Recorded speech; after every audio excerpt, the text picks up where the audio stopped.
Maranatha, the Lord is coming, a devotional by Ellen G. White. A graphic illustration of the seventh plague, October 3rd. Hast thou seen the treasures of the hill, which I have reserved against the time of trouble? Job 38, verses 22 and 23. Byron Belden, Sarah Belden, and Sister May Lacey accompanied me to my appointment at Prospect, Australia. As we left the meeting house, we saw a storm coming, so portentous that we drove as fast with our colts as we dared. When we were almost home, the fury of the gale struck. Large hailstones began to fall, as large as a hen's egg. They frightened the young horse, for they were striking her with terrible force. I said, "Byron, get out at once. Go to her head. Talk to her. Let the horses know it is not you that are beating them."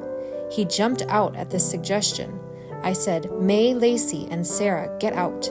They did, and I got out next. May and Sarah helping me, the wind was blowing with such force that the hats were taken from our heads and cushions were blown from the wagon.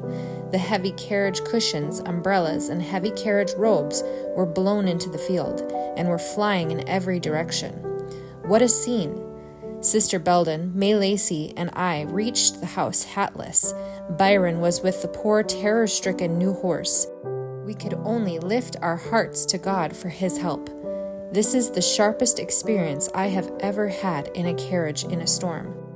I thought of the day when the judgment of God would be poured out upon the world, when blackness and horrible darkness would clothe the heavens as sackcloth of hair. My imagination anticipated what it must be in that period when the Lord's mighty voice shall give commission to his angels. Go your ways and pour out the vials of the wrath of God upon the earth. Revelation 6 and 7 are full of meaning. Terrible are the judgments of God revealed. The 7 angels stood before God to receive their commission. To them were given 7 trumpets. The Lord was going forth to punish the inhabitants of the earth. When the plagues of God shall come upon the earth, hail will fall upon the wicked about the weight of a talent.